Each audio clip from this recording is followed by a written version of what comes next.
누군가에게 상처받은 일이 있으십니까? 이 상처받는 일에 나이가 어린 사람들만 받는 건 아닌 것 같아요. 오히려 우리가 경험이 많아지고 나이가 많아질수록 이상하게 더 상처받는 것 같습니다. 그래서 누군가에게 배신을 당하거나 혹은 누군가에게 서운한 일을 당했을 때 우리는 그 사람에 대해서 좋은 감정이 나오지 않습니다. 저도 그랬던 것 같아요. 예전에 참 섭섭한 한 사람이 있었어요. 생각만 나면 화나고 좋은 말이 나오지 않아요. 근데 그 마음이 얼마나 갔을 것 같으세요? 그 섭섭하고 밉고 짜증나는 마음이, 저는 목사잖아요. 얼마나 갔을 것 같으세요? 기도하고 그냥 바로 다 풀렸을까요? 안 그렇더라고요. 근데 제가 섭섭했던 사람이 누구였을까요? 목사님이었어요, 목사님. 예. 근데 그 마음이 얼마나 걸려서 풀려려면 한 5년? 5년 되니까 조금은 마음이 편해지더라고요. 오직했으면 우리 지혜사모가 저한테 그랬어요. 그만 좀 얘기하라고. 그만 좀 얘기하라고. 근데 우리 지혜사모도 똑같은 일 당하니까 제가 그만 좀 얘기하라고 저도 그렇더라고요. 사람이 이렇게 뭔가 서운하고 마음에 상처를 입으면 그것이 가슴에 남게 돼 있어요. 그런데 오늘 바울은요, 아직도 자신을 믿지 않는 사람들이 있어요. 자신을 인정하지 않고 비방하고 의심하는 사람들이 있습니다. 오늘 그래서 고린도 후서 1장 1절에 보면 그는 이렇게 얘기를 하고 있어요. 하나님의 뜻으로 말미암아 그리스도 예수의 사도된 바울과 형제 디모데. 다시 얘기하자면 내가 하나님의 뜻으로, 하나님의 부름으로 하나님이 선택하셔서 사도 되었습니다 라고 얘기를 하는 거예요. 이건 다시 얘기하자면 지금 바울이 아직도 복음을 증거하고 놀라운 역사와 하나님의 놀라운 사역의 그 현장에 있음에도 불구하고 많은 사람들이 바울을 인정하지 않고 의심하고 비방하고 상처 주는 일들이 많았다라는 거예요. 그러자 바울은 다시 한번 그들에게 내가 누구인지에 대해서 그들과 싸우거나 그들을 저주하는 것이 아니라 내가 누구인지에 대해서 담담하게 다시 한번 이야기하고 있어요. 그런데 더 놀라운 것은 2절에 보면 이렇게 나와 있어요. 바로 그들에게, 자신을 믿지 않는 사람들, 자신에게 상처를 주고 자신을 죽이려 했고 자신에게 돌을 던진 사람들에게 예수 그리스도로부터 은혜와 평강이 있기를 원합니다 라고 얘기하고 있습니다. 참 바울은 대단한 사람인 것 같아요. 우리가 일반적일 때는 괜찮을 것 같아요. 그런데 나를 철저히 싫어하고 미워하고 비방하고 나를 끌어내리려고 하고 나에게 욕하고 나에게 돌 던지고 나를 죽이려 하는 사람에게 여러분 진심으로 하나님의 신실하신 은혜와 평강이 있기를 소망할 수 있겠습니까? 우리가 함께 같은 모습으로 욕만 안 해도 그게 훌륭한 모습이라고 생각할 수 있잖아요. 그런데 어떻게 바울은 이렇게 그들을 축복하고 하나님의 평강이 있기를 소망하고 있을까요? 더 나아가서는 오늘 바울은 그 가운데서도 하나님을 찬송하고 있어요. 예수 그리스도의 아버지, 자비의 아버지, 모든 위로의 하나님께서는 찬양받으실 분이라고 얘기하고 있어요. 여러분 정말 여러분들의 마음이 막 지옥과 같고 들리는 소리 자체가 항상 비방하고 안 좋은 소리, 나를 끌어내리는 소리, 내 심령을 뒤집어버리는 소리인데 어떻게 그 가운데 소리는 하나님을 찬양할 수 있고 하나님을 높일 수 있느냐는 거예요. 우리는 아마 그렇게 생각할 거예요. 역시 바울은 대단한 사람이야. 그런데 여러분 우리가 바울을 보시면 알겠지만 바울이 정말 지식적으로나 어떤 능력이 탁월한 부분도 있지만 성적은 우리랑 거의 비슷해요. 여러분, 어제 제가 수요 설교에 바나바 얘기를 했어요. 여러분, 바나바도 근데 흠이 없는 사람 같죠.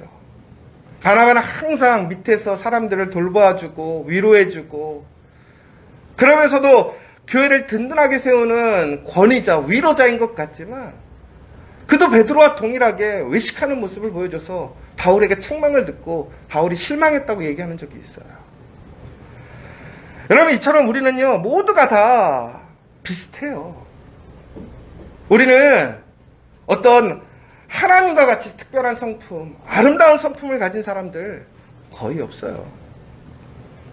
그런데 어떻게 바울이 그렇게 오늘 자신을 그렇게 상처 주고 배신하고 힘들게 하는 사람들을 축복하면서 더 나아가서는 하나님 앞에 찬송하고 있는가? 바로 4절에 나와 있어요. 모든 환난 중에서 우리를 위로하시는 분이 있더라는 거예요. 그분이 누구예요? 하나님이시라는 거예요. 예수 그리스도께서 우리가 모든 고난과 어려움을 당할 때 위로해 주시더라는 거예요. 저도 보니까 그렇게 힘들고 어려울 때 보면 상처 주는 사람이 있는데 또 반대로 위로해 주는 사람이 있더라고요. 너무나 힘들고 어려울 때 나와 전혀 피 한 방울 섞여지 않던 사람이 갑자기 저에게 너무 잘해주는 거예요. 나랑 일면식도 없었던 그 사람이 너무나 친절하게 아낌없이 나에게 베풀어주고 챙겨주고 보호해주고, 제가 예전에 막 그런 어려움을 당할 때 그렇게 도와주는 사람들을 많이 만났어요. 그런데 웃긴 게요, 시험이 크면 클수록 왜 이렇게 또 불쌍히 여기는 사람들이 많은지 모르겠어요. 저한테 어떤 분이 그러더라고요. 목사님, 저는 새벽마다 목사님 위해 기도해요. 처음에는 제가 내가 능력이 있나 보다, 내가 특별한가 보다 그랬더니 그러는 거야. 목사님만 보면 불쌍하대. 불쌍하니까 뭐 해주는 거예요? 기도해주고 위로해주는 거예요. 그런데 여러분, 제가 처음에 개척했을 때 개척하는 게 너무나 힘들었거든요.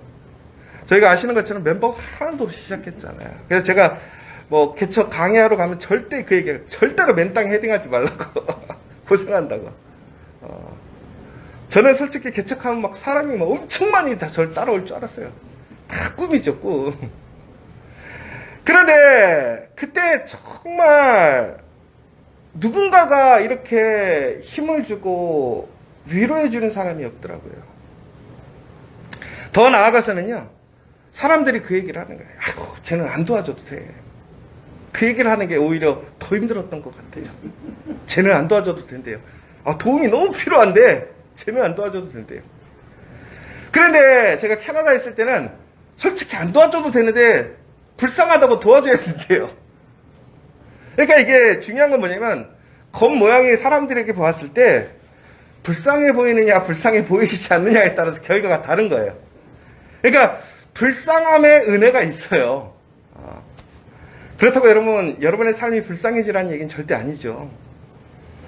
그런데 여러분, 우리가 기억해야 될 사실이 뭐냐면, 우리의 모습 속에서 우리가 고난받고 시험당하고 우리가 상하고 지칠 때에 우리에게는 그런 사람들의 위로와 도움도 있지만 가장 중요한 것은 하나님께서 우리를 그 환난 중에서 위로하신다라는 사실입니다. 결국에는 하나님께서 그 위로를 통해서 나를 다시 온전히 회복시키시고, 더 나아가서는 내가 위로받는 그 모습을 통해서 다른 사람들을 또한 위롭게 하시기 위하여 나를 위로하시고 돌보신다라는 사실이에요. 다시 얘기하자면, 바울이 어떻게 이렇게 다른 사람들을 축복하고 또한 그 사람들을 수용할 수 있었느냐, 하나님을 찬송할 수 있었느냐? 바울에게 하나님의 위로가 있었기 때문에 그렇다라는 거예요. 여러분, 결코 우리 안에 그 상처가 해결되지 않으면 누군가를 이해할 수 없고 담을 수 없어요. 그런데 하나님께서 우리를 위로하심으로 그 고난 가운데서, 내가 정말 감당할 수 없는 그 고난 가운데서 나를 구하시고 나를 살려주시고 도우시더라는 거예요. 여러분, 위로한다라는 그 뜻이 어떤 뜻이냐면 이게 두 단어가 합쳐있는 단어인데 이것은 바로 옆으로 불렀다라는 소리예요. 위로가 무슨 얘기라고요? 옆으로 불렀다. 누가? 하나님이. 내가 힘들고 어려울 때 하나님이 나를 하나님 옆으로 부르셔서 도우셨다라는 것이 위로예요. 여러분, 오늘 하나님이 여러분과 함께 하심을 믿으십니까? 그러면 여러분에게 위로가 있음을 믿으시기 바랍니다. 하나님이 옆에 있다면 우리가 상하고 아프고 힘들 때 여러분, 우리에게 그 모든 문제가 우리를 상하게 하지 않는다라는 거예요. 오늘 바울이 무엇이라고 고백하냐면 내가 그 고난이 얼마나 힘들었냐면 내 생을 끝내고 싶을 만큼의 고난이 나에게 찾아왔다라는 거예요. 여러분, 그럴 때 있죠. 죽고 싶어. 너무 힘들어서. 그런데 바로 그 죽을 고난을 하나님께서 이기게 하셨다라는 거예요. 고난보다 위로가 더 크니까 우리는 그 고난을 내려놓고 위로 안에서 다시 회복을 경험하고 소망을 얻게 되는 거예요. 여러분, 세상에 어떠한 환난과 고난도 하나님의 위로보다 크지 않음을 기억하시기 바랍니다. 하나님의 위로가 우리에게 임하는 순간 우리는 큰 모든 것을 이겨낼 수 있다는 거예요. 오늘 여러분, 우리가 오늘 또한 하루를 살아가요. 얼마나 덥고 힘들어요. 내가 원하는 만큼 일이 되지 않을 수도 있고 정말 불편할 수도 있어요.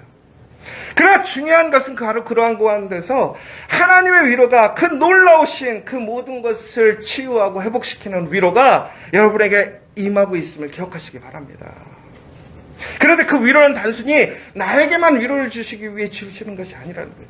하나님은 나를 통해서 다른 사람들까지 또한 그 위로를 소망케 하시고 위로를 바라게 하시더라는 거예요. 그러므로 우리가 힘들고 지칠 때 우리는 어떻게 기도해야 돼요? 하나님, 나를 위로해 달라고 기도해야 된다는 거예요. 왜? 그것은 나의 위로가 아니라 바로 나를 통한 하나님의 위로가 확장되는 일이니까. 그러므로 하나님께서는 나를 그 사망의 골짜기에서, 그 심란한 상황 속에서 건지시고 또한 건져주실 것이라는 것을 우리는 확신하라는 거예요. 사랑하는 여러분, 하나님께서 우리를 바로 그러한 가운데서 함께 해주심을 믿으시기 바랍니다. 전국에는 우리가 하나님 옆에 있다라는 것, 결국은 그가 우리의 위로가 되신다라는 것인데, 그 하나님께서 우리에게 위로자로 세우신 분이 누구예요? 성령이라는 거예요. 예수를 믿는 모든 자들에게 하나님께서는 성령을 우리에게 선물로 주셨어요. 그 성령께서 나와 언제나 동행하시며 나를 위로하시고 나를 회복시키신다라는 사실을 믿으시기 바랍니다. 여러분, 내가 위로받고 있다면 우리는 바로 하나님의 은혜 안에 있는 거예요. 더 나아가서 내가 다른 사람들을 위로하고 있다면 내가 성령님과 함께 역사하고 있다는 사실이에요. 결국은 우리는 위로받고 위로할 수 있다는 거예요. 그것은 다시 얘기하자면 우리는 하나님과 함께하고 있다는 거예요. 여러분, 하나님과 함께하고 계심을 믿으십니까? 그럼 우리는 위로받을 수 있고 위로할 수 있다는 거예요. 여러분, 오늘 우리는 나의 문제에 파묻혀서 내 문제로 인하여 정말 아무것도 못할 때가 있어요. 그러나 우리는 하나님의 위로를 통해서 다시 일어서야 돼요. 그리고 다시 소망으로 담대하게 나아가서 하나님이 나에게 위로하심을 통한 그 증거가 돼야 돼요. 그리고 이제는 우리는 그 위로를 증거하고 세워주는 사람들이 돼야 돼요. 여러분, 우리 커피아 교회 정말로 고통을 나누고 위로하는 교회가 되기를 간절히 소망합니다. 여러분들이 여러분의 삶의 자리에서 그 위로를 이겨내고, 그러니까 위로를 통해 그 고난을 이겨내고 다시 한번 그 위로로 다른 이들을 회복시키고 그 하나님의 진실하신 사랑을 증거하는 저와 여러분 되시기를 간절히 소망합니다. 오늘 그렇게 기도하는 사람들에게 그 위로가 있다라는 거예요. 오늘 여러분 다시 한번 그 기도를 통해서 내가 위로받고 다른 사람들도 위로하며 그 가운데 하나님의 놀라운 역사를 회복하는 저와 여러분 되시기를 간절히 소망합니다.